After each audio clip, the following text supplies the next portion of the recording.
सबसे पहले गायत्री महामंत्र। ओम भूर्भुवः स्वः तत्सवितुर्वरेण्यं भर्गो देवस्य धीमहि धियो यो नः प्रचोदयात्। इनमें से ये वाला बंद कर दो, इसका एग्जॉस्ट की आवाज़ ज़्यादा है।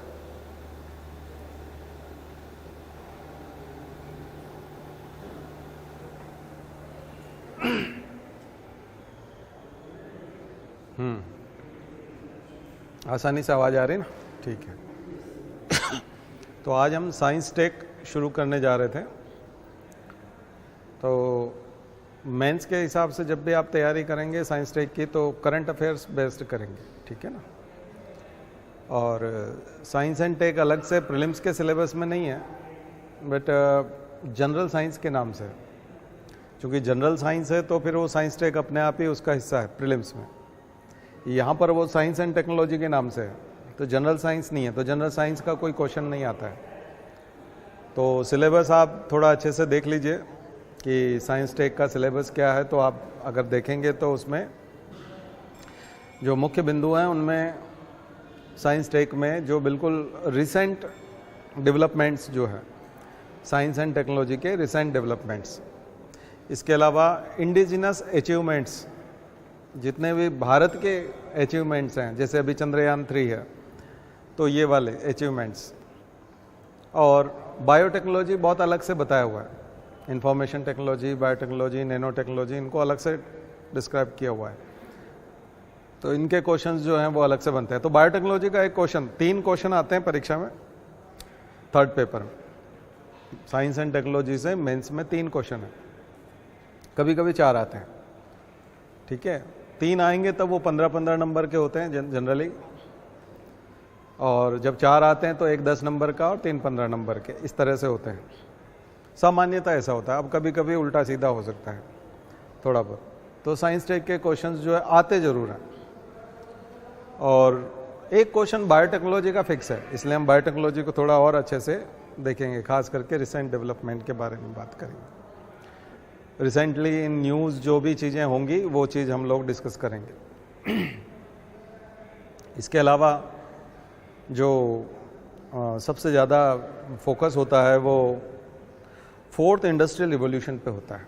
4th इंडस्ट्रियल रिवॉल्यूशन से जितनी चीज़ें जुड़ी हुई है वो सारी इंपॉर्टेंट है, ठीक है ना। 4th इंडस्ट्रियल रिवॉल्यूशन, तो आपको 4.0 की बात जब करते हैं, 4.0 या 4.0 की बात जब करते हैं, तो 1.0 क्या था, 2.0 क्या था, 3.0 क्या था, ये आपको थोड़ा बैकग्राउंड में देना पड़ेगा कि पहला इंडस्ट्रियल रिवॉल्यूशन कौन सा, वही स्टीम इंजन वाला, या जो बल्क में प्रोडक्शन होता था, मैन्युफैक्चरिंग होती थी, वो वाला। बाद में इलेक्ट्रिसिटी जनरेशन आया। 3rd industrial revolution computer, internet, ठीक है, कंप्यूटर और internet. 4th industrial revolution, 4th industrial revolution में आ जाएंगी ये सारी चीज़ें। सोशल मीडिया आ गया हमारा,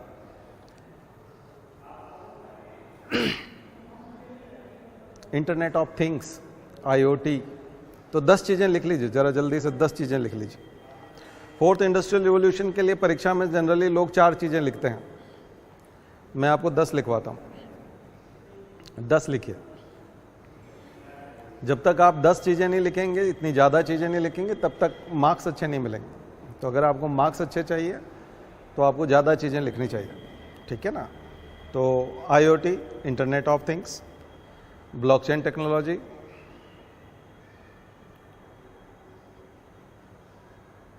क्वांटम कंप्यूटर, ये सारी चीज़ें पढ़ेंगे हम लोग। Artificial intelligence,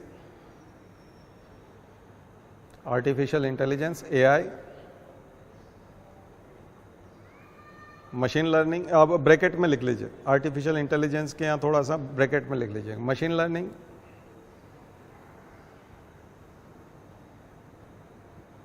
virtual reality, mixed reality,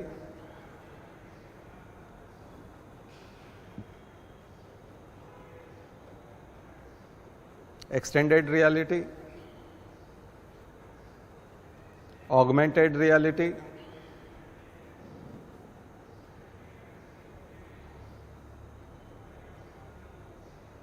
3D printing, 3D printing, 3 dimensional printing,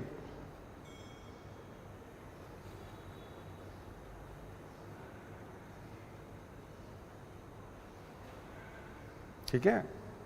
तो जब आप ऐसे थोड़ा लंबा आप लिखेंगे ना, थोड़ा ज़्यादा लिखेंगे और उसका रेंज ज़्यादा होगा, तब आपको नॉलेज वाला समझा जाएगा। 3-4 बातें सभी लिखते हैं, ठीक है। इसमें और भी हैं, हम बताते रहेंगे, बीच बीच में जोड़ते रहेंगे। तो ये सारी चीज़ें जो है आपको देनी है। सोशल मीडिया तो आ ही जाएगा, सोशल मीडिया आ जाएगा, मेटावर्स आ जाएगा। मेटावर्स इसी का अगला पार्ट होगा, सोशल मीडिया का ही। सोशल मीडिया पुरानी चीज़ हो जाएगी। मेटावर्स,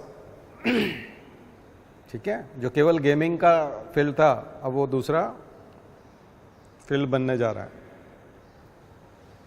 तो इतनी, इसका मतलब है कि हम डीप में अगर पढ़ते हैं तो वो हमारे लिखने में दिखता है।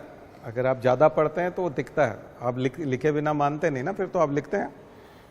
और अगर आप कम लिख रहे हैं, इसका मतलब है कि आपको नहीं पता। सीधा मीनिंग यही लगाया जाता है कि आपने 3 बातें लिखी है, इसका मतलब आपका ज्ञान संक्षिप्त है, क्योंकि आप 3 चीज़ें ही लिख रहे हैं, ठीक है। और ये सब मिला करके इंडस्ट्री 4.0 होगा।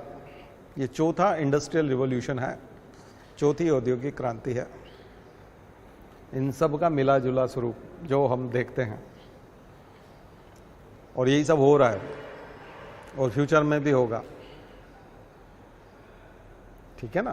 तो सबसे पहला जो हमारा चैप्टर हम शुरू कर रहे हैं, चौथी औद्योगिक क्रांति, यहाँ से आपको शुरू करना है।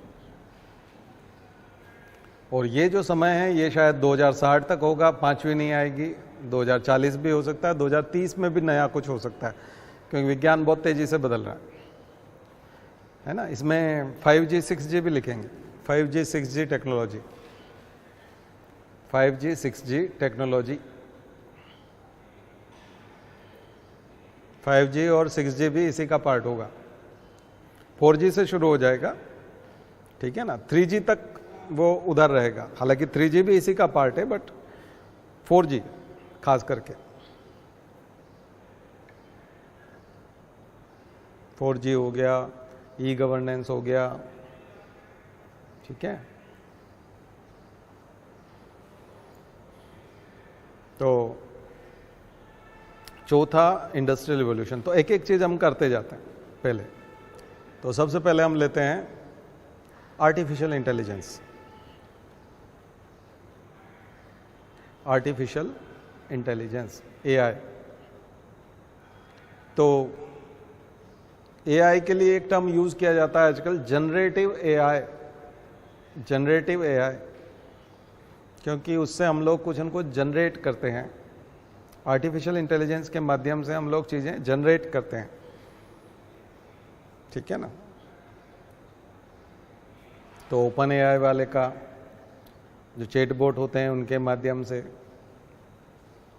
और या फिर आप कुछ पूछते हो और वो जवाब देता है, क्या बोलते हैं,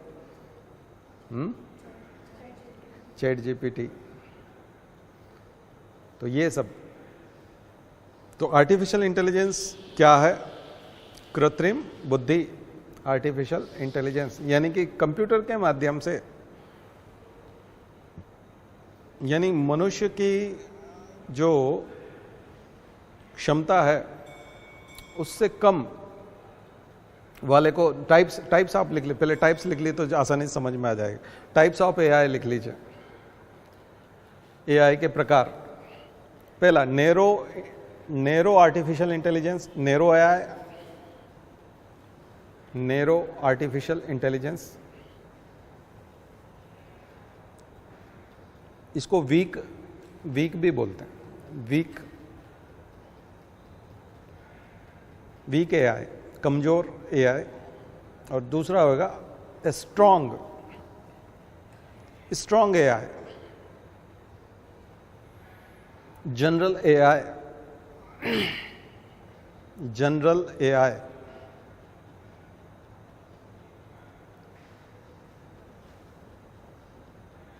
एक सुपर एआई होता है जो इससे भी ऊपर। तो ये जो स्ट्रॉन्ग एआई है, जनरल एआई, ये ह्यूमन बीइंग के जैसा होगा। जनरल एआई क्या होगा? ह्यूमन बीइंग जैसा, बिल्कुल एग्जैक्ट ह्यूमन बीइंग जैसा कर सकता है, बिल्कुल नेचुरल। वैसा अगर वो करने लग जाए तो उसको बोलेंगे जनरल एआई। और नैरो एआई का मतलब होता है मनुष्य की सीमा से कम, मनुष्य की सीमा से कम, मनुष्य जितना कर सकता है उससे कम, उसको बोलेंगे नैरो एआई। तो अभी जितना भी काम हुआ है एआई के ऊपर वो नैरो एआई पे है। जिस दिन हम क्वांटम कंप्यूटर को यूज करेंगे उस दिन वो मनुष्य की सीमा से ज्यादा हो जाएगा। बट जनरल एआई जैसा होगा तो फिर कंफ्यूजन हो जाएगा। जिस दिन कंफ्यूजन हो जाएगा कि मशीन है या मनुष्य है, तो नैरो एआई का एग्जांपल है कैप्चा। कैप्चा जो आप क्रैक करते हो, जब भी वेबसाइट खोलते हो तो आपको इमेजेस बताई जाती है, उनको डिस्टर्ब कर देते हैं, फ़ॉन्ट्स को उल्टा सीधा आड़ा तिरछा नंबर्स होते हैं, फ़ॉन्ट्स होते हैं, तो उनको क्या करते हैं? उल्टा सीधा करते हैं। अगर आप पहचान गए तो इसका मतलब आप मनुष्य हो, जनरल एआई वाले हो। तो कैप्चा केवल जनरल एआई ही क्रैक कर पाएगा, रोबोट नहीं कर पाएगा। एक और उसमें रोबोटिक्स जोड़ दीजिए ऊपर वाले में, रोबोटिक्स, रोबोटिक्स, नैनो मशीन्स,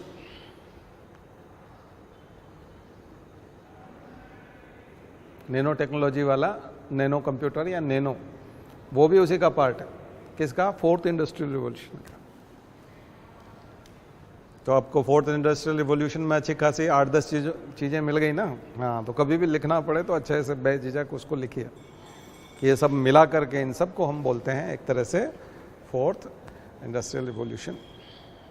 इसमें लोगों में हेजिटेंसी बहुत है, उनको लगता है कोई स्पेसिफिक उसकी डेफिनेशन है और वही उसमें आएगा, तो ये यहाँ गड़बड़ कर जाते हैं। जबकि वो समग्र रूप में वो सब मिलजुल करके कलेक्टिवली उसको आप फोर्थ इंडस्ट्रियल रिवॉल्यूशन बोलेंगे। तो अच्छा आंसर बन पाएगा कि नहीं? तो ये आंसर राइटिंग का पार्ट है। वो तो आप लिख के लाते तो हम उस तरह से चेक करके आपको बताते कि इसमें खामी क्या है। अभी हमारे यहाँ टेस्ट दे रहे हैं तो आज 47 नंबर का टेस्ट हुआ, तो फर्स्ट टेस्ट और 47 नंबर का जो टेस्ट हुआ ना, तो वो उनमें बहुत बड़ा चेंज है। अब वो बोल रहे हैं सर वाकई में गलत पढ़ रहे थे, पढ़ाई ही गलत कर रहे थे। 6 साल पढ़ने के बाद, 4 साल पढ़ने के बाद अब बोल रहे हैं गलत ही पढ़ रहे थे। क्यों? ऐसा क्यों कह रहे हैं? क्योंकि उन्होंने लिखा नहीं था, और जब 6 साल बाद लिखते नहीं बन रहा तो फिर उनको लग रहा है कि पढ़ना अलग तरीके से था, 6 साल से अलग तरह से पढ़ना था। तो जब आप लिखते हो तभी पता चलता है। मैं आपको बार बार जोर इसी चीज़ पे दे रहा हूँ, इसलिए मैं ये कंटेंट इस टाइप से लिखवा रहा हूँ। नहीं तो मैं पहले दूसरा पढ़ा रहा था, मैं दूसरे स्टाइल से पढ़ा रहा था, पर वो मैं उन लोगों के लिए पढ़ा रहा था जिनको सब कुछ मालूम है। अब मैं ये चीज़ें आपको नोट इसलिए करवा रहा हूँ, मैं आपको मान के चल रहा हूँ आपको कुछ मालूम नहीं है और आपको कैसे इमरजेंसी में आप कैसे पास होगे, इसलिए मैं सीधा लिखवा रहा हूँ कि ये सब लिखा के पास हो जाना भाई, बाकी होना जाना कुछ नहीं है कि आप बहुत धुरंधर हो, बहुत इंटेलिजेंट हो, ऐसा कुछ है नहीं। लेकिन आपको इंटेलिजेंट माना जाएगा। अब मैं कॉपी चेक करने वाले को भ्रमित करवाना चाहता हूँ आपके माध्यम से कि वो आपको इंटेलिजेंट समझे, तो ये शॉर्टकट है। ये मेरा स्टाइल नहीं है, देखा जाए तो ये पाप है, क्योंकि इतनी सारी जनसंख्या है करोड़ों की, उसमें से आपको शॉर्टकट बता करके, ये जैसे कोई लाइन लगी हो लंबी सी और कोई हाथ पकड़ के घुसा देता ना सीधा डायरेक्ट अंदर, बोले लाइन में मत लगो, इधर से आ जाओ, वैसा है। तो ये तो क्राइम है। बट ठीक है, आप आ रहे हो यहाँ भगवान के दरबार में तो इतना फ़ायदा तो आपको भी होना ही चाहिए। लोग वहाँ हमको पैसे दे के यही क्राइम करवाते हैं, हमसे फीस देते हैं, हम यही क्राइम करते हैं। कोचिंग में क्या करते हैं? यही क्राइम करते हैं। उनको शॉर्टकट बताते हैं, शॉर्टकट बताते हैं कि ये यूँ करना, वहाँ बेवकूफ़ बना देना, वो आपको इंटेलिजेंट मान लेंगे, फिर आप IAS हो जाओगे, फिर कबाड़ा करना देश का क्योंकि असली में इंटेलिजेंट आदमी होगा तो वो तो अलग तरह से देश चलाएगा, आप तो अलग तरह से चलाओगे। तो हम जो पुराने लेक्चर देते थे उसमें हम आपको वाकई में एम्पावर करते थे, एनलाइटनमेंट करते थे कि आपकी बुद्धि चले, फिर आप ये सब तो खा पी जाओगे, ज्ञान व्यान तो आप हासिल कर ही लोगे। पर अब वो वाला फार्मूला जो है वो काम ही नहीं कर रहा है, क्योंकि दिल्ली में बिठा के कोचिंग क्लासेस सब रटवा रही हैं और वही भीड़ जा रही है। तो हमने देखा हमारे लोग और हम ही लोग ठगे जा रहे हैं। पहले वो फार्मूला काम कर रहा था ज़्यादा, बट अब की कोचिंग ने बहुत ज़्यादा स्पेसिफिक बताना शुरू कर दिया। खास बातें बताते हैं, वो रट लेते हैं 4-5 बातें, वो IAS हो जाते हैं, फिर उनको फील्ड में कुछ नहीं आता। तो उसके बजाय तो हमारे कैंडिडेट, उनको कम से कम दोनों चीज़ें तो सुनी हुई है ना, उनका तो बैलेंस है। इसलिए हमने आपको फिर ये शॉर्टकट भी देना शुरू किया। तो ये जो लिखवाया जा रहा है ये मतलब बिल्कुल एकदम परफेक्ट है। अगर आप इसका 60% भी लिख गए तो IAS हो जाएंगे, ठीक है। इससे ज़्यादा और कुछ नहीं करना होता। बस ये है कि ये एक प्रकार है। यहाँ पर हम एक सैम्पल टाइप 1 आध 2 3 4 लिख देंगे, आपको 30-40 तैयार करने। तो ये सैम्पल को देखते हुए कई बार मैथ्स की कोचिंग में 1 आध सवाल कराते हैं, फिर आपको उसके जैसे और सवाल करने के लिए बोलते हैं कि नहीं बोलते हैं, और प्रॉब्लम सॉल्व करो इसके जैसे और भी। तो फिर आप अपना वो स्टाइल से कर लेते हो, वैसा ये है, ठीक है ना। तो कोचिंग में मतलब यही है, एकदम स्पून फीडिंग करना और 40 तरह के सवाल रटवाना, ठीक है। तो कोचिंग में थोड़ा सा 40 तो नहीं होते, लेकिन वहाँ 30 तक हो जाते हैं, 25 तक हो जाते हैं। यहाँ 5 होते हैं, कोचिंग में 25 हो जाते हैं। 40 तो वहाँ पे भी नहीं हो पाएंगे, ठीक है ना। बाकी आपको 40 तक करना है, 4 का 40 बनाना आपको आना चाहिए, ठीक है।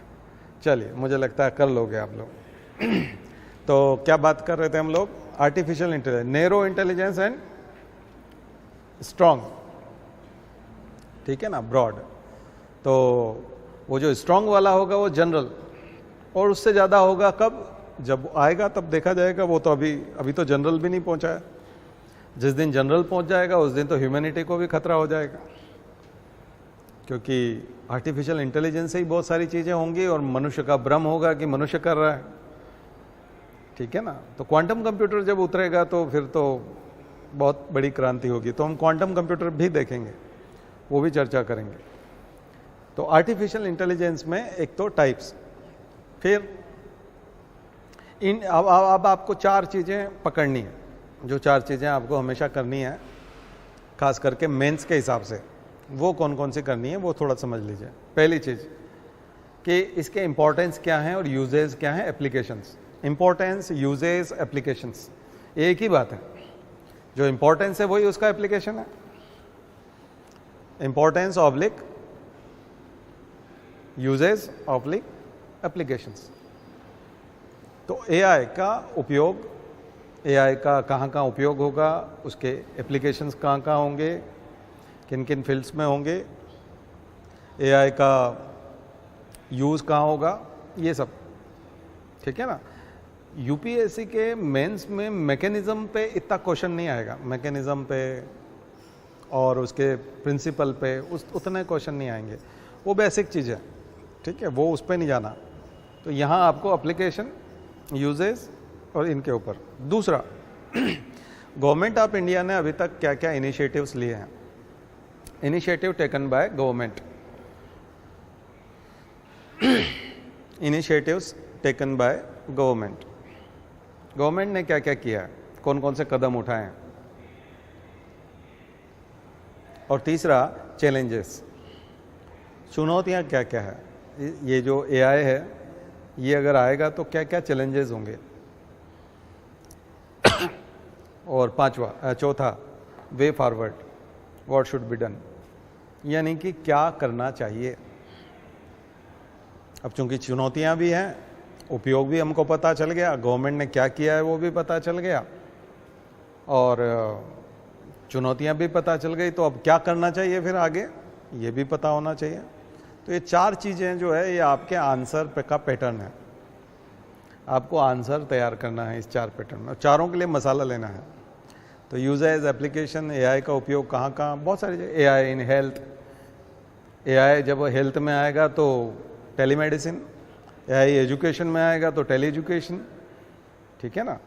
एआई अगर एग्रीकल्चर में जाएगा तो ड्रोन, अच्छा ड्रोन टेक्नोलॉजी जोड़ दीजिएगा उधर, फोर्थ इंडस्ट्रियल रिवोल्यूशन में, और ड्रोन टेक्नोलॉजी बढ़ते जा रहे हैं ना चीज़ें उसमें, मुझे याद आता जाएगा, मैं जुड़वाता जाऊँगा। ये भी फोर्थ इंडस्ट्रियल रिवोल्यूशन का पार्ट, ड्रोन, ठीक है। एग्रीकल्चर में एआई, एग्रीकल्चर में एआई आएगा तो आर्टिफिशियल इंटेलिजेंस से ही बहुत सारी चीज़ें पता चल जाएंगी, हम लोग बहुत आसानी से टारगेट कर पाएंगे, ठीक है। पेस्टिसाइड कहाँ हमको डालना है उसको टारगेट कर पाएंगे, एआई बताएगा। तो एआई बहुत सारी चीज़ें बताएगा, ठीक है ना। और एआई इन एजुकेशन हो गया, हेल्थ हो गया, इंडस्ट्री, एआई इन इंडस्ट्री। तो ये सारे एप्लीकेशंस हैं कि इंडस्ट्री में क्या होने जा रहा है, ठीक है। और भी बहुत है, डिफेंस में है, और भी स्पेस में है। स्पेस का तो आप देख ही रहे हैं, पूरा पूरा एआई का ही कमाल है भी, चंद्रयान 3 का जो पूरा रोवर है और सब चीज़ें हैं, ठीक है।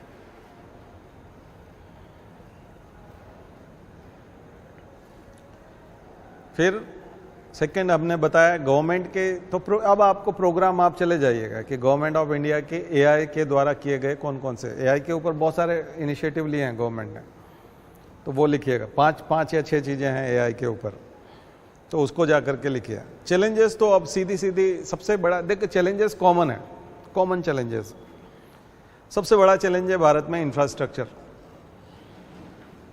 R&D, गवर्नमेंट R&D में बहुत कम पैसा देती है। एजुकेशन भारत में बहुत कम है। डिजिटल डिवाइड बहुत बड़ा है, क्योंकि बहुत कम लोगों को, केवल पैसे वाले लोगों को, अर्बन एरिया के लोगों को ही एआई का फायदा होने वाला है।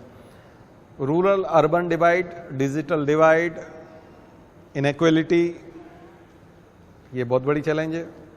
भारत में गरीब बहुत हैं, और कैपिटल इंटेंसिव है, तो प्राइवेट सेक्टर कैपिटल नहीं लगाएगा, गवर्नमेंट का ही कैपिटल लगना है, ठीक है। तो ये बहुत बड़ी प्रॉब्लम है, गवर्नमेंट इसमें इन्वेस्ट नहीं करेगी, ज़्यादा करेगी तो अच्छी बात है। और ये हमेशा, और स्केलेबिलिटी की प्रॉब्लम, स्केलेबिलिटी की प्रॉब्लम ये हमेशा लिखिएगा, सभी जगह लिखिएगा। स्केलेबिलिटी की प्रॉब्लम का क्या होती है कि लार्ज स्केल पे जब करते हैं, छोटे लेवल पे, किसी इंस्टीट्यूट के लेवल पे, छोटे लेवल पे करते हैं तो सक्सेस मिल जाती है, लेकिन लार्ज स्केल पे करते हैं तो प्रॉब्लम है, तो उसको बोलते हैं स्केलेबिलिटी।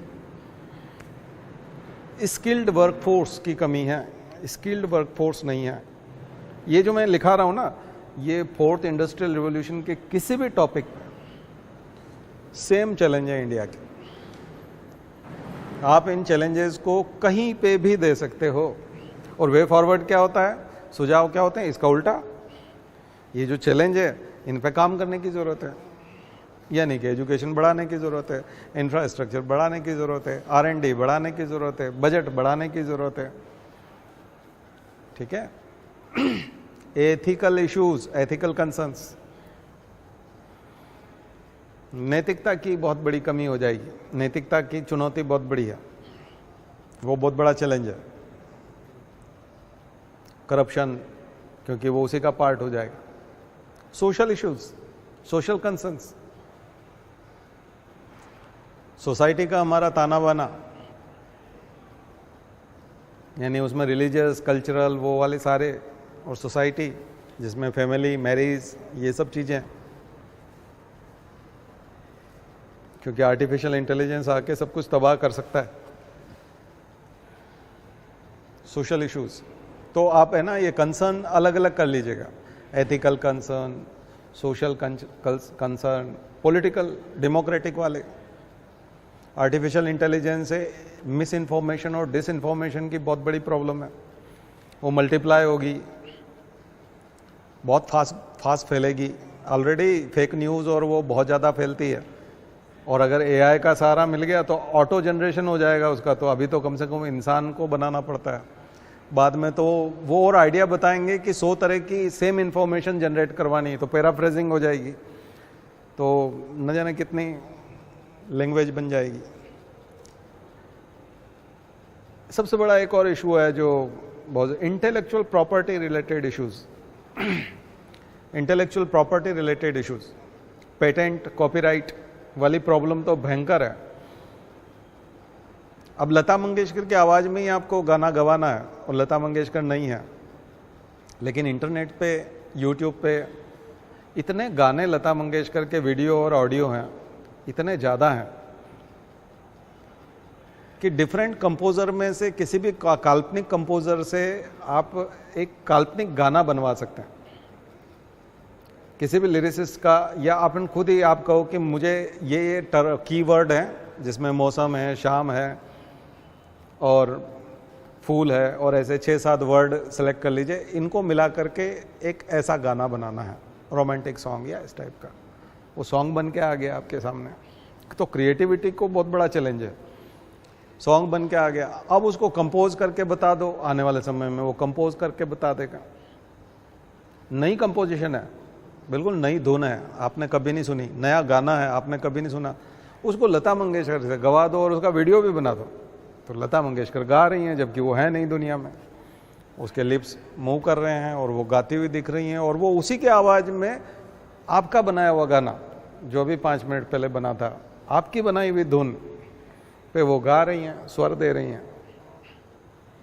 तो ये तो मतलब ये है चमत्कार, लेकिन ये तबाही भी है। किनके लिए? कलाकारों के लिए बहुत बड़ा चैलेंज भी है। तो ये जो आप बहुत सारी कार्टून मूवी देखते हैं या एनिमेटेड मूवी देखते हैं और उनमें जो बहुत सारे ऐसी चीज़ें होती हैं, वो सब चीज़ें जो है अब एआई की मदद से, अभी तो आपको डबिंग के लिए जैसे नाना पाटेकर की आवाज़ देनी है उसको जंगल बुक में, तो आपको बुलाना पड़ेगा और उसमें डब कराना पड़ेगा, बाद में तो उसकी डबिंग की भी ज़रूरत नहीं है। वो कहेंगे कि ये आदमी बोल रहा है, तो वो एआई पे इंटरनेट पे पड़ी हुई इतनी बार सारे डायलॉग हैं, उन इतने सारे डायलॉग की स्टडी करके नया डायलॉग बोल देगा, क्योंकि वो इस स्टाइल से बोलता है। तो कई लोग नहीं बोल देते नाना पाटेकर की आवाज़ निकालने वाले, अपना दुकान का प्रचार वो नाना पाटेकर से कर देते हैं। आप देखते हो ना एफएम रेडियो पे अमिताभ बच्चन से करवा रहे हैं, जबकि वो उन्होंने कभी नहीं बोला, उनकी आवाज़ में कोई दूसरा बोल रहा है और वो प्रचार कर रहा है उसके दुकान का, ज्वेलरी की दुकान का प्रचार कर रहा है। ठीक है कि नहीं? तो ये जो ड्रामा है, ये कॉपीराइट इश्यूज, ठीक है, इंटेलेक्चुअल प्रॉपर्टी इश्यूज, तो आप लोग कंसर्न्स देख रहे हो ना, चिंताएं क्या क्या, अब ये आपको बनानी पड़ेंगी। अब ये तो मैंने अभी मर्जी से, मेरे जो अनुभव है उसके आधार पर मैंने आपको इतने सारे कंसर्न्स बताएं, लेकिन ऐसे बहुत सारे कंसर्न्स हैं जो अब यही यूपीएससी का मेंस है, जो मैं आपको खड़े खड़े इतनी देर जनरेट कर रहा हूँ ना, यही यूपीएससी का मेंस है असली में, और कुछ नहीं है। आप इन चीज़ों में बस ये है कि इसमें डेप्थ है कि कितने चैलेंजेस आप लिख सकते हो, कितना आप जो है इंडस्ट्रियल, 4th इंडस्ट्रियल रिवॉल्यूशन में इतनी सारी रेंज है, इतनी सारी में से लोग 3, कोई लिखेंगे 3, कोई लिखेगा 4, आप लिखोगे 12, मार्क्स आपको मिलेंगे, आप आईएएस बनोगे, वो आईपीएस बनेगा 8 वाला, वो नीचे वाला आईआरएस बनेगा, 4 वाला बाहर हो जाएगा। क्लियर हो रहा ना? ये ऐसा है, जितना आप दोगे, दुकान जैसा है, आप जितने रुपए दोगे उतना वो आपको चाय पत्ती देगा। आपने 1 किलो का पैकेट लेने के लिए अगर पैसे दिए तो 1 किलो का पैकेट दे देगा। तो मार्क्स ऐसे ही मिलते हैं, आपको पे करना पड़ेगा। ये सीधा गिव एंड टेक का थ्योरी है, दीजिए और लीजिए, मटेरियल दीजिए, लिखिए, ज़्यादा लिखिए, अच्छा लिखिए, डेप्थ में लिखिए, मार्क्स लीजिए, सीधा सा सिद्धांत है।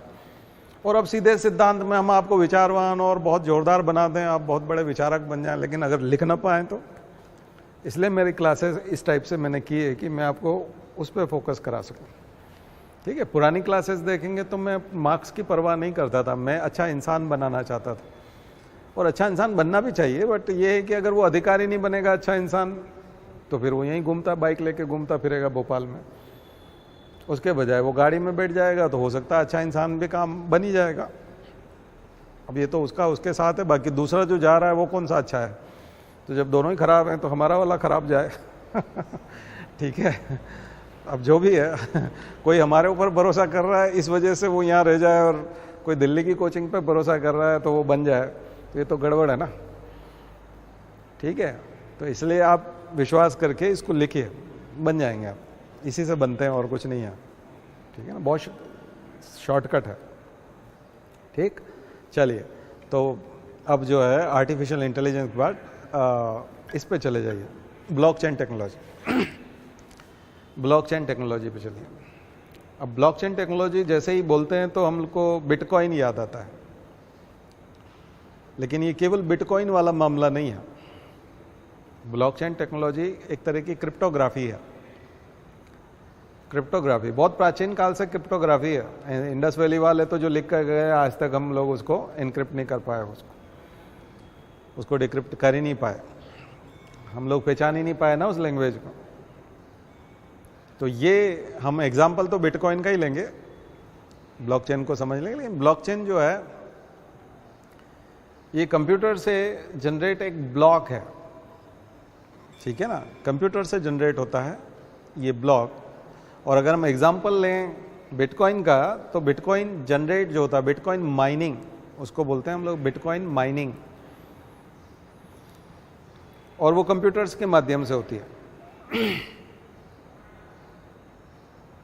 इंटरनेट से जुड़े रहते हैं पैरेलल, बहुत सारे कंप्यूटर, पैरेलल नहीं बोलेंगे, सीरियल, और वो जुड़े हुए कंप्यूटर्स जो होते हैं वो ब्लॉक बना रहे होते हैं, हर बार एक नया ब्लॉक बनता है, और वो ब्लॉक जो होता है वो सबको दिखता है, विजिबल होता है, और इसकी एक ब्लॉक की एक श्रृंखला बनती है, चेन बनती है, इसलिए इसको बोलते हैं ब्लॉक चेन। उसमें आप अगला ब्लॉक जोड़ते हो, अगला ब्लॉक का कंट्रीब्यूशन करते हैं हम लोग, तो हम एक कंट्रीब्यूट करते हैं ब्लॉक के रूप में। तो बिटकॉइन माइनिंग में क्या करते हैं, बिटकॉइन माइनिंग में एक पजल होती है, पहेली होती है, और मैथमेटिकल चीज़ें हैं, कुछ डिजिट्स हैं, इस तरह की फार्मूला है, आपको सब कुछ लगा के वो पजल सॉल्व करनी है, कैसे भी करके वो पजल सॉल्व करनी है। और अगर आपने पजल सॉल्व कर ली तो आपका ब्लॉक बन जाएगा, प्राइज मिलेगा आपको, रिवार्ड मिलेगा, और वो ब्लॉक बन गया। ब्लॉक बनाने में कामयाब हो गए तो इन दिनों में कुछ जो है सतोशी मिलते हैं। सतोशी उसकी छोटी यूनिट है, बिटकॉइन की छोटी यूनिट सतोशी है। जैसे हमारे यहाँ रुपए का पैसा होता है, छोटी यूनिट पैसा होती है रुपए की, वैसे बिटकॉइन का सतोशी होता है। तो कुछ सतोशी मिलते हैं। पहले बिटकॉइन मिलता था, पहले एक साधारण लैपटॉप से भी आप बिटकॉइन जनरेट कर सकते थे, यानी ब्लॉक बना सकते थे।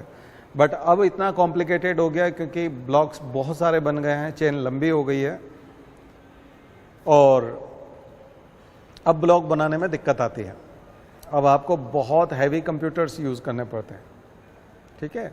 अच्छा, उसमें एक चीज़ और जोड़िएगा, क्लाउड कंप्यूटिंग 4.0 में जाकर के 4.0, इंडस्ट्री 4.0 में, मैंने कहा ना मैं जुड़वाता जाऊंगा, जैसे जैसे मुझे कुछ याद आएगा मैं जुड़वाता जाऊंगा।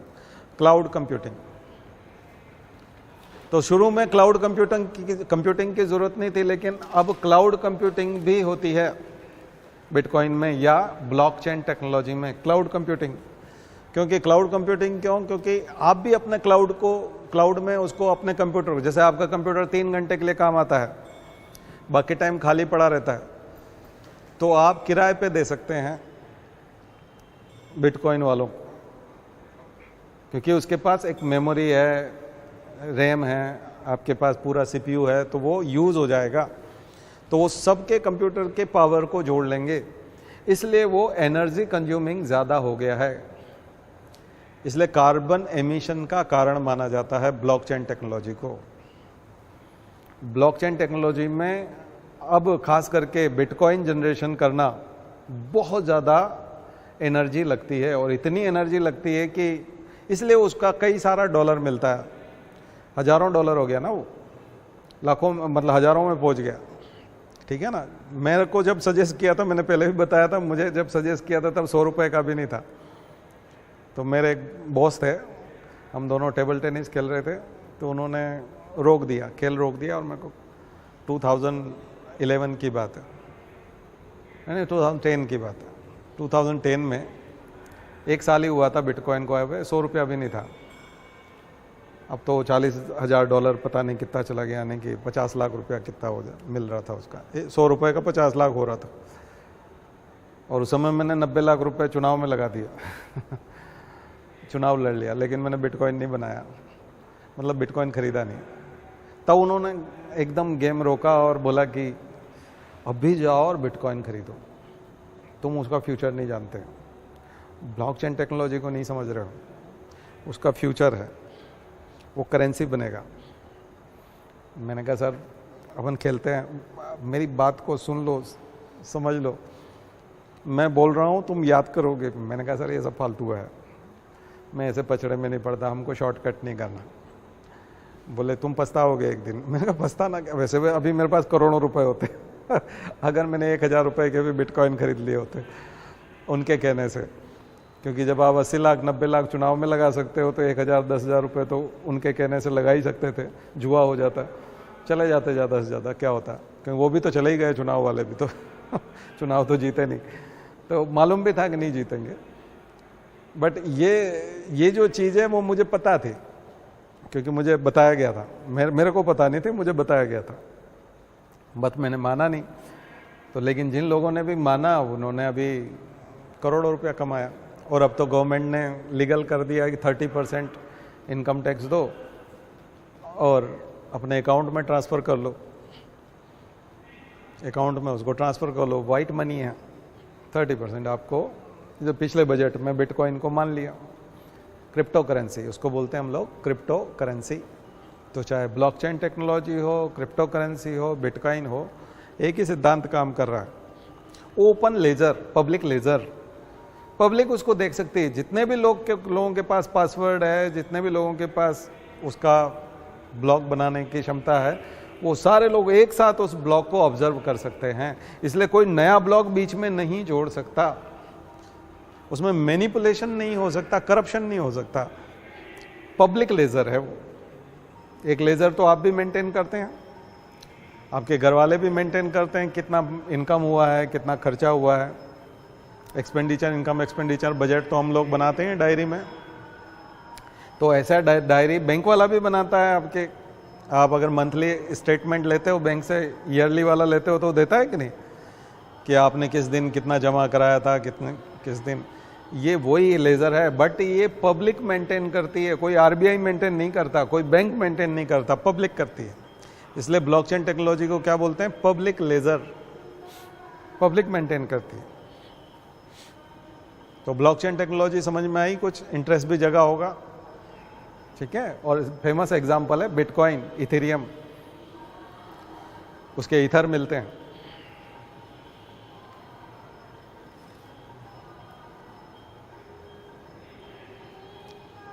ठीक है। तो टाइप्स ऑफ ब्लॉकचेन टेक्नोलॉजी,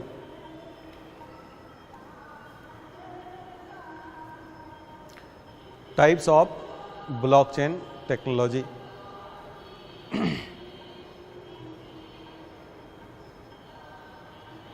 तो इसके टाइप दो तरह से होते हैं, खास करके जब हम क्रिप्टो करेंसी की बात करते हैं तो एक तो माइनिंग प्रोसेस, एक सिंपल माइनिंग प्रोसेस है जिसमें आपको माइनिंग करना है।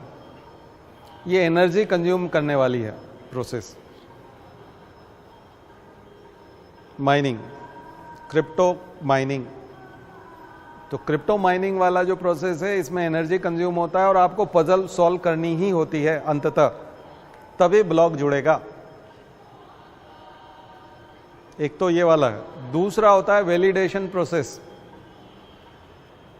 वैलिडेशन, कोई न कोई वैलिडेट करता है।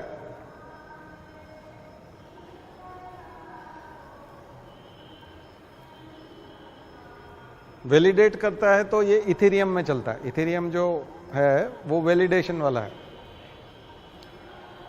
उसमें वैलिडेटर कौन होगा? वैलिडेटर होगा जो सबसे ज़्यादा इथेरियम डोनेट करेगा, कंट्रीब्यूट करेगा। जो सबसे ज़्यादा इथेरियम जिसके पास ईथर है और वो कंट्रीब्यूट कर रहा है तो उसको वैलिडेटर बनाते हैं। और फिर वो वैलिडेट करता है कि ये सही है, ये जो बना है ये नया वाला सही है। और जो वैलिडेशन अगर उसने अपना काम ठीक से किया तो उसको फिर रिवार्ड मिलता है इथेरियम का, और उसको अपने डिपॉजिट किए हुए, डोनेट किए हुए भी वापस रिटर्न हो जाते हैं। ठीक है, तो ये एग्जांपल जरूर देख लीजिएगा, टाइप्स ऑफ क्रिप्टो या ब्लॉकचेन टेक्नोलॉजी का तरीका। तो ये ब्लॉकचेन टेक्नोलॉजी के बारे में सामान्य चीज़ें हैं, इनको मैंने जो बताया इसको थोड़ा सा डीप में और व्यवस्थित पढ़ने और लिखने की ज़रूरत है, ठीक है ना। तो लिखने की भाषा में थोड़ा बना लीजिएगा, मैंने समझा दिया, बट ये करना है, टाइप्स करने हैं। वहाँ पे भी टाइप्स किए थे आपने आर्टिफिशियल इंटेलिजेंस में, यहाँ पे भी टाइप्स करना है, ठीक।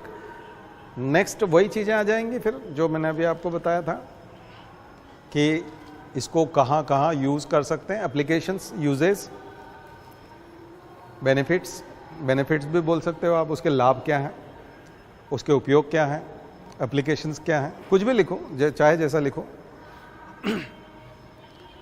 तो क्या लाभ हो सकता है, कहाँ कहाँ कर सकते हैं हम लोग। गवर्नमेंट सेक्टर में बहुत जगह कर सकते हैं, स्पेशली बैंकिंग, जो जनरल बैंकिंग है हमारी, वहाँ कर सकते हैं। अभी हम लोग जो है CBDC लेके आए हैं, ये भी एक तरह के ब्लॉक के रूप में हम लोग तैयार कर सकते हैं। ये तो खैर कोई नहीं है, हमारे खुद के ही हैं, तो चूंकि रिजर्व बैंक कर रहा है तो इसमें तो हिडन जैसा कुछ नहीं है। लाभ ये है कि इसमें चूंकि मैनिपुलेशन नहीं हो सकता, गड़बड़ नहीं हो सकती बीच में जाकर के, तो एंड टू एंड इंक्रिप्शन की जो बात आती है ज़्यादा जगह पर, वहाँ हम इसको यूज़ कर सकते हैं। स्पेशली हम लैंड रिकॉर्ड पे कर सकते हैं। लैंड रिकॉर्ड में बहुत झमेला होता है, प्रॉपर्टी एक के बाद एक बच्चों में जाती है, रिश्तेदारों में जाती है, तो ब्लॉक्स बन जाएं और उन ब्लॉक्स को कोई गड़बड़ ना कर पाए, तो उसके मामले में जितने भी केसेस चल रहे हैं ना, तो कोर्ट केसेस कम हो जाएंगे, क्योंकि ब्लॉक तो गलत बन ही नहीं सकता। तो पटवारी जो गड़बड़ कर देता है, कुछ भी लिख देता है, रिश्तेदार जो गड़बड़ करवा लेते हैं तहसीलदार से मिलके, बहुत झमेला है इंडिया में। 50% जो प्रॉपर्टी है उनका मालिकाना हक गड़बड़ है, तो स्वामित्व योजना जो है गवर्नमेंट की, उसमें ब्लॉकचेन टेक्नोलॉजी बहुत बड़ा रोल प्ले कर सकती है। क्योंकि यदि ब्लॉकचेन टेक्नोलॉजी से पब्लिक लेजर में होंगे तो कोई भी अपने कंप्यूटर से किसी की भी ज़मीन देख पाएगा और आगे किसको जाएगी वो भी कंफर्म हो जाएगा, उसमें गड़बड़ होने की संभावना नहीं। तो मैंने आपको एक केस बताया था कि एक वो राठौर था और वो गुर्जर जो है उसका बेटा था। तो राठौर तेली था, तो तेली का बेटा गुर्जर कैसे हो गया, गुर्जर को बेटा बना दिया तहसीलदार ने, और तीन हिस्से कर दिए जमीन के, 3 भाइयों में। तो 2 भाई तेली हैं, 1 भाई गुर्जर है। कमाल ही था ना। वो केस हमने सॉल्व किया, फिर कलेक्टर तारीखें देता रहता, तो तारीखें देता रहता। हमने कलेक्टर से एक क्वेश्चन किया कि बताओ आज फिर 11 बजे तारीख दोगे, क्योंकि आज तारीख है, तो अभी 11 बजे फिर से नई तारीख दोगे। चलो 40 तारीख मिल गई, 50 तारीख मिल गई, तो क्या गुर्जर तेली हो जाएगा 50 तारीख के बाद में? हमको बताओ ना, 50 साल तक मान लीजिए हर साल 1 तारीख हुई, तो 50 साल बाद वो जो गुर्जर है वो तेली लिखने लग जाएगा और तेली हो जाएगा क्या? बोले नहीं, वो नहीं होगा। हमने कहा तो फिर ख़त्म करो इसको, झमेले को। अब क्यों? बोले वो तहसीलदार जिसने किया था वो तो मर गया। हमने कहा तो तुम तो जिंदा हो। फिर उसने उसी दिन ख़त्म किया उसको। इंडिया है ये, ब्लॉकचेन में ये नहीं होता, ठीक है। ब्लॉकचेन में उसी के बच्चे को जिसने उसका सरनेम धारण किया है उसी को मिलेगा ना। अगर पिता अगर तेली, आप बता रहे हो कि आपका पिता तेली, तो तुम गुर्जर कैसे हो सकते हो? भारत में जाति बदलती है क्या? नहीं बदलती ना। बस वो कलेक्टर ऑफिस में क्लर्क से मिला हुआ था, तो क्लर्क जो है वो 5 लाख रुपए कलेक्टर के सामने इस बात के रख देता था कि आपको कुछ करना नहीं है, इस फाइल को अगली तारीख देनी है। और अगली तारीख देने पे तो आप फंसते नहीं हो, क्योंकि आपने तो कोई फैसला नहीं किया। वहाँ फसल अच्छी होती थी, नहर के किनारे है, और 35 एकड़ ज़मीन है उसके पास, गुर्जर के पास। तो 35 एकड़ ज़मीन पे उसका कब्जा है, नाम उसका चल रहा है, लोन उसको बाजार से मिला हुआ है, बैंक से, और किसान क्रेडिट कार्ड बनवा रखा है उसने 35 एकड़ ज़मीन का। मस्त है। वो आदमी यहाँ नौकरी करता था बिजली विभाग में, भाई वो गांव गया नहीं काफ़ी साल से, 20-25 साल से, तो उसकी ज़मीन उसके नाम कर दी तहसीलदार ने। पैसा लेके वो तहसीलदार मर भी गया। अब कलेक्टर के पास केस पड़ा हुआ है, कलेक्टर हर जो भी नया कलेक्टर आता था 5 लाख रुपए लेके अगली तारीख दे देता था। तो 5 लाख रुपए तो ज़्यादा मायने नहीं रखते, ठीक है। बट ब्लॉकचेन ये प्रॉब्लम नहीं होने देगा, ठीक है। उसमें इस टाइप की एंट्री की संभावना नहीं है, गलत एंट्री नहीं हो सकती। तो ये टेक्नोलॉजी वहाँ काम हो सकती। और भी बहुत सारे गवर्नमेंट की चीज़ों में जहाँ पे भी ट्रांसपेरेंसी की ज़रूरत है, जहाँ पे भी पब्लिक लेजर की ज़रूरत है, e governance, transparency, open data, एक और कंसेप्ट है open data. Data is new oil, data is new gold हम बोलते हैं ना, और नए ज़माने का ऑयल क्या है? डेटा। तो अब सब कुछ डेटा ही है, तो फिर ओपन होना चाहिए। तो ओपन डेटा, ये एग्जांपल है ओपन डेटा का। ये सब टर्मिनोलॉजी है ओपन डेटा। तो ये लिखिए उधर जा करके ओपन डेटा कहाँ पर? 5 उसमें 4th industrial revolution, open data. अब बढ़ी कि नहीं संख्या? ये जितना ज़्यादा आप लिखोगे ना टर्म्स, जितनी ज़्यादा उतना ज़्यादा। चलिए, तो फिर चैलेंजेस सेम है, क्योंकि वही इंफ्रास्ट्रक्चर, वही सब चीज़ें और वही सब वे फॉरवर्ड, फिर से वही सब करना पड़ेगा, वो सेम ही रहेगा लगभग। यहाँ थोड़ी सी और कुछ चीज़ें हो सकती है कि अभी भी उसको डिजिटल डिवाइड को ज़्यादा फोकस कीजिएगा, संवेदनशीलता से लिखिएगा, क्योंकि कुछ लोग तो अभी भी ठगे जाएंगे ना, जिनको पता नहीं है। जो लोग टेक्नोलॉजी को नहीं जानते वो तो अभी भी ठगे जाएंगे, उनके साथ तो धोखा हो ही जाएगा, ठीक है। चलिए, पर लेकिन धोखा होते हुए भी सबको दिखेगा, तो कोई न कोई मदद कर सकता है, तो ये फ़ायदा है यहाँ पर। अगला क्या था जो हम लोग देख रहे थे उसमें लिस्ट में? Quantum computing. Yes, quantum mission Bharat में, ये बहुत इंपॉर्टेंट क्वेश्चन है। 2 कारणों से इंपॉर्टेंट क्वेश्चन है क्वांटम कंप्यूटर। पहला कारण है, भारत में quantum mission, national quantum mission लागू किया है, चालू किया है। नेशनल क्वांटम मिशन एक कारण। और दूसरा बड़ा कारण है कि नोबेल प्राइज पिछले साल का 2022 का फिजिक्स का जो नोबेल प्राइज मिला था, वो क्वांटम कंप्यूटर पे है, वो क्वांटम पे है। तो 2 चीजें हैं।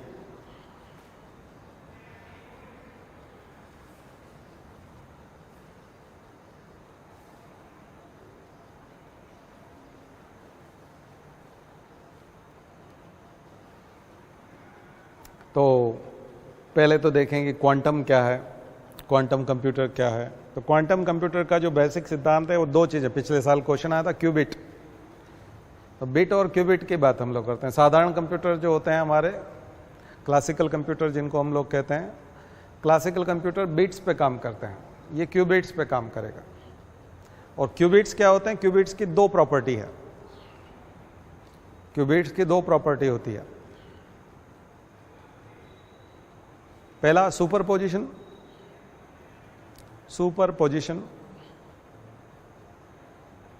एंड सेकंड एंटेंगलमेंट, या एंटेंगलमेंट।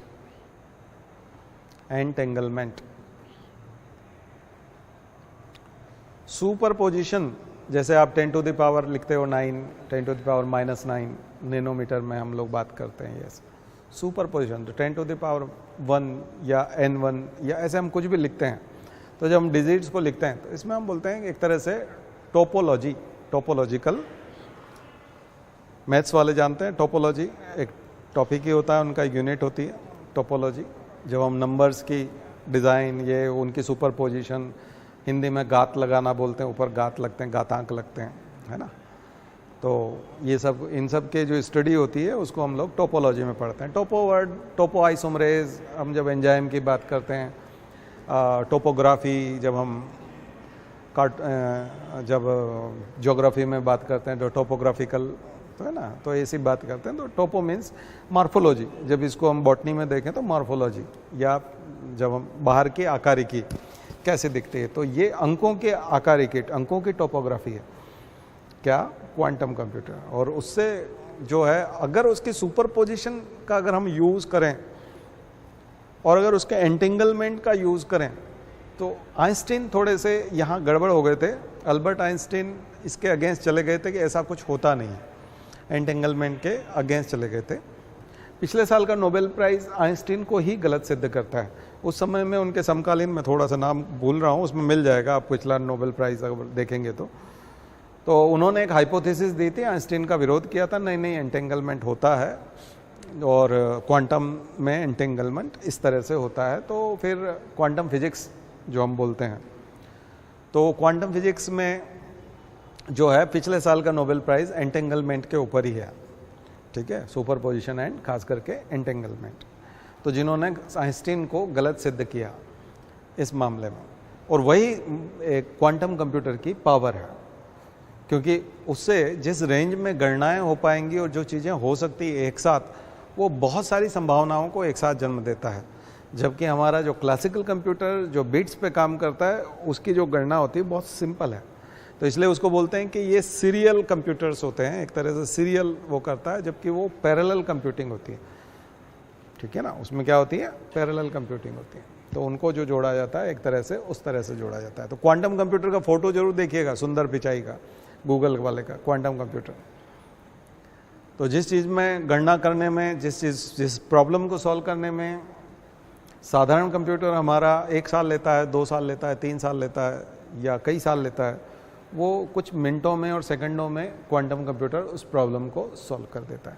तो चैट जीपीटी की बात हम लोग कर रहे थे, आर्टिफिशियल इंटेलिजेंस में चैट जीपीटी की बात जो हम कर रहे थे, वो चैट जीपीटी अगर कोई आपके बारे में इंफॉर्मेशन लेके दे रहा है, आपके बारे में तो बहुत कम पेज होंगे, मेरे बारे में भी कम पेज है इंटरनेट पे, लेकिन अगर कोई बहुत बड़ी सेलिब्रिटी है और उसके ऊपर हजारों, लाखों, करोड़ों की संख्या में पेजेस हैं, और अगर आप चैट जीपीटी से एक पैराग्राफ या एक पेज में जानकारी चाहते हैं उस व्यक्ति की, तो एक साथ वो करोड़ों पेज पढ़ेगा, और उन करोड़ों पेज के पढ़ने के बाद आपको आधे पेज में उसका समरी निकाल के देगा चैट जीपीटी।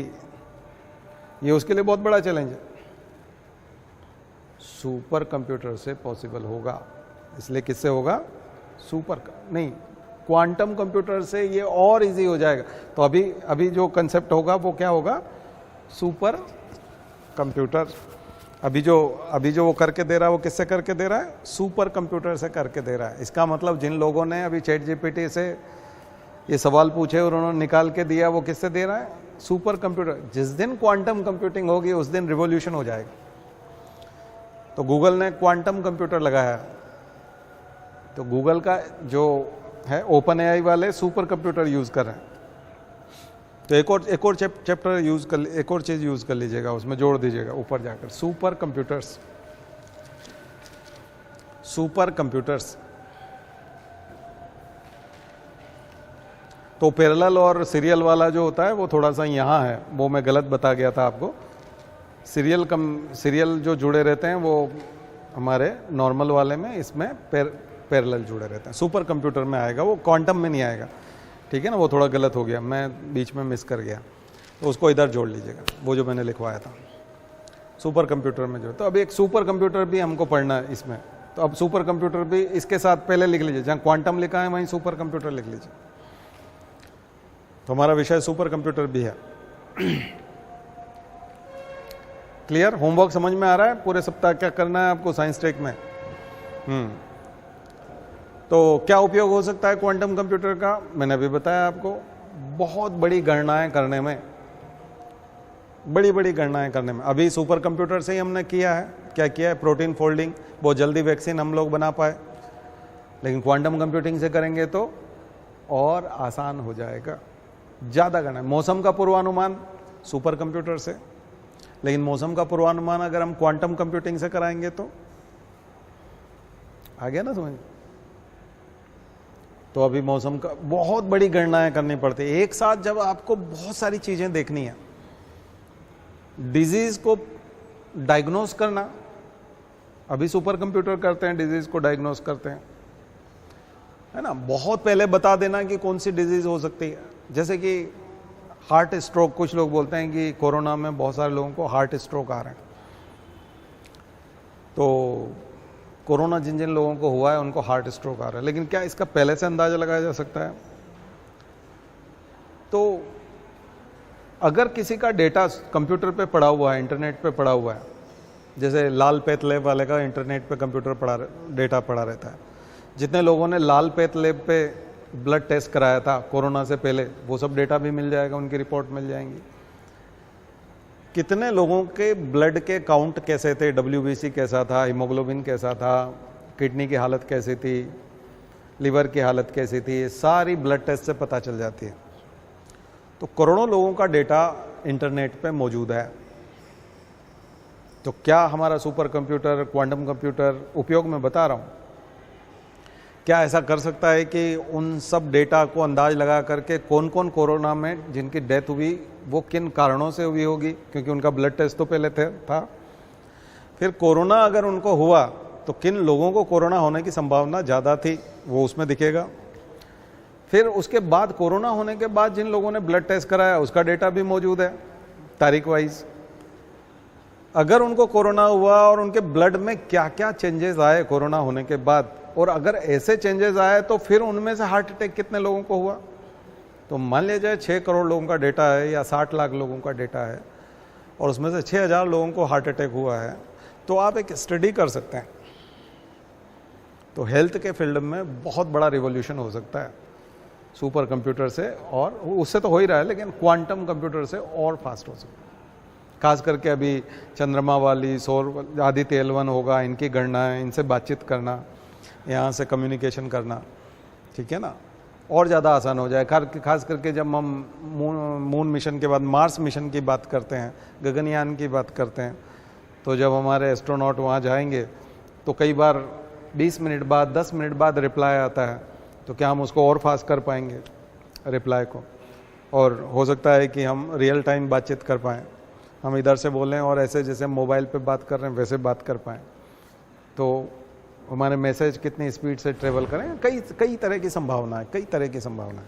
उनमें से वही एग्रीकल्चर सेक्टर, फिर से सारी चीज़ें, agriculture sector, health sector, education sector, research, R&D, pharmaceutical, पता नहीं कहाँ कहाँ, जितना आप लिखना चाहें, जो लिखना चाहें।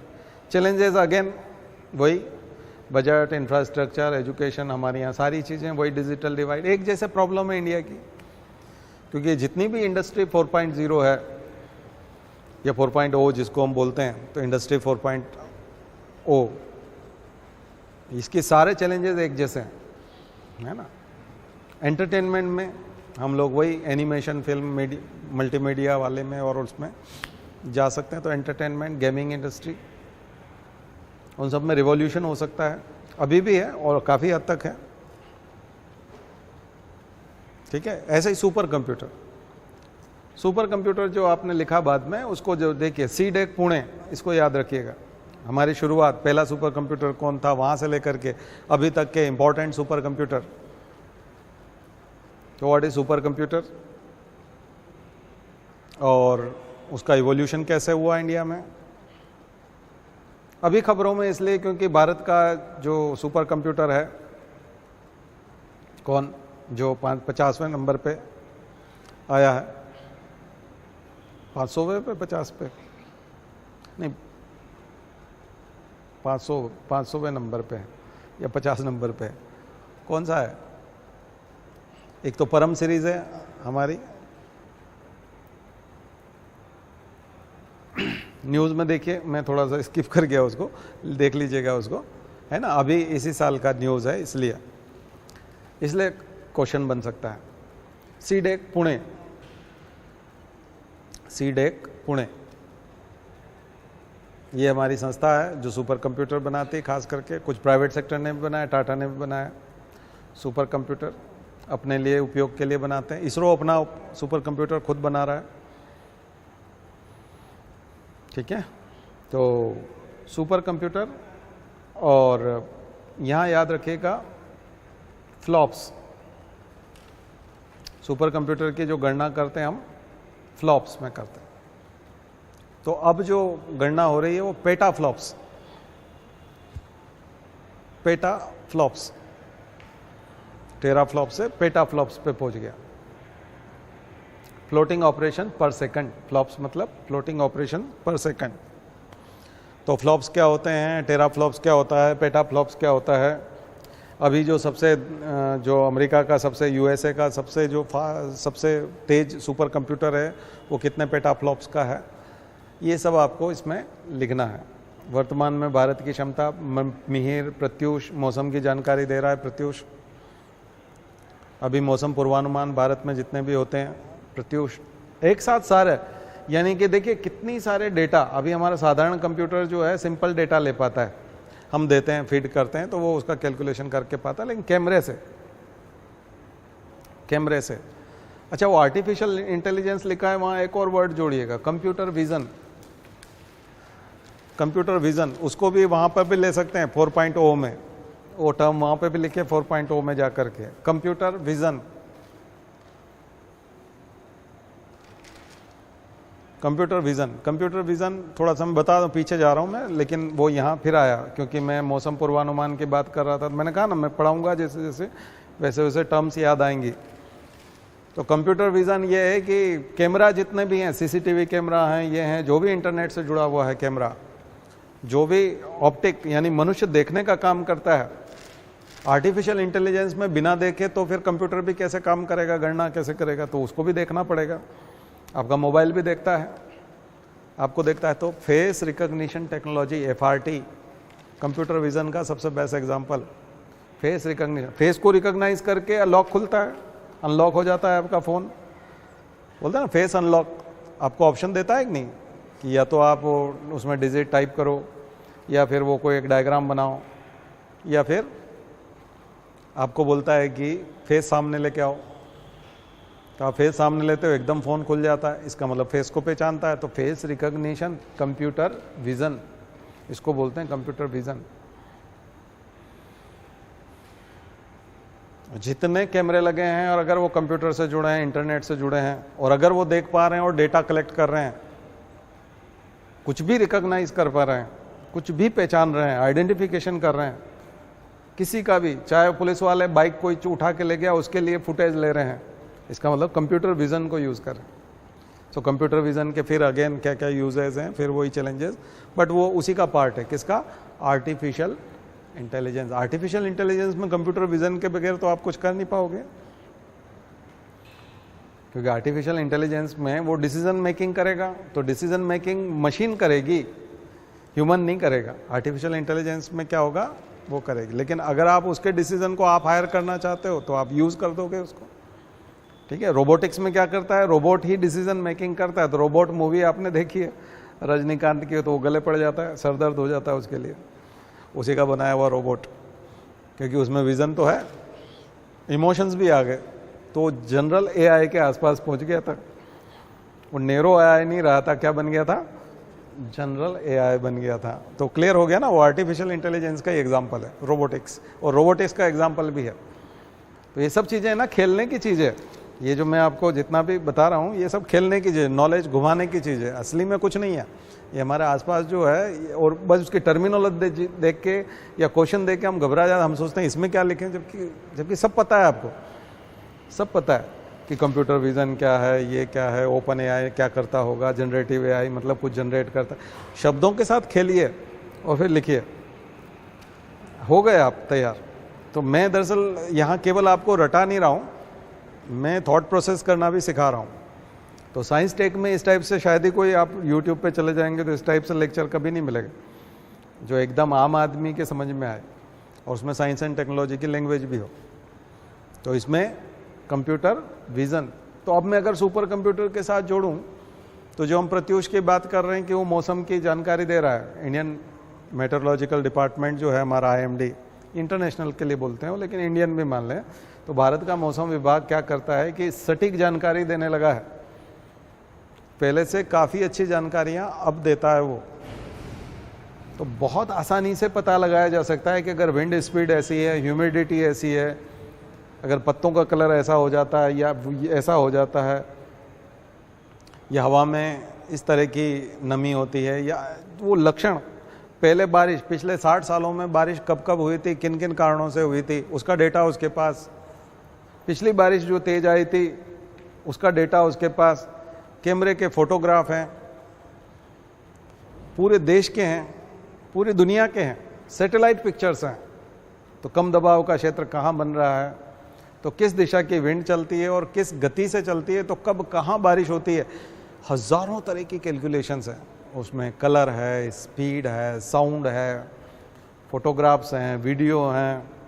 इन करोड़ों तरह की इंफॉर्मेशन को एक साथ जोड़ना और फिर उससे कोई एक निष्कर्ष पे पहुंचना सुपर कंप्यूटर कर सकता है। क्वांटम कंप्यूटर ज़्यादा बेटर तरीके से करेगा यही चीज़। तो फोरकास्ट, जो वेदर फोरकास्ट है, वो मौसम का पूर्वानुमान, भविष्यवाणियाँ बहुत अच्छे से हो पाएगी। तो एक एग्जाम्पल आपके लिए मैंने बताया। तो ये बेनिफिट्स, यूजेस, एप्लीकेशन, फिर वही चीज़ है, चैलेंजेस, गवर्नमेंट ने क्या क्या कर लिया है, तो यही सब कर लिया है वो बताइए, ठीक है, और वो करिए। तो मुझे लगता है कि सुपर कंप्यूटर हो गया, क्वांटम हो गया, कहाँ तक पहुँच गए, काफ़ी चीज़ें हो गई। रोबोटिक्स तो पुराना हो गया, इसलिए रोबोटिक्स टॉपिक जो है पिछले सिलेबस में था, हम पढ़ते थे तब भी।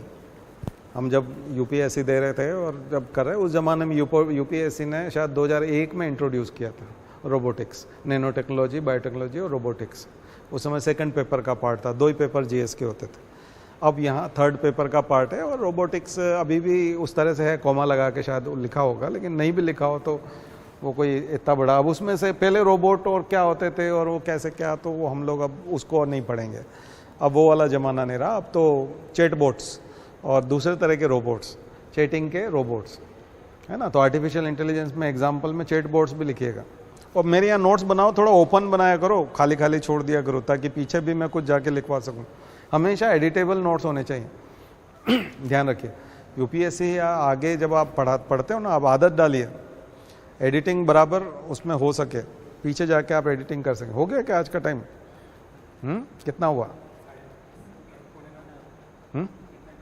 1 घंटा हो गया। चलिए, तो फिर आज इतनी बात करते हैं। आपके पास अच्छा होमवर्क है, कल हम बायोटेक्नोलॉजी की बात करेंगे, ठीक है। चलो, शांति पाठ।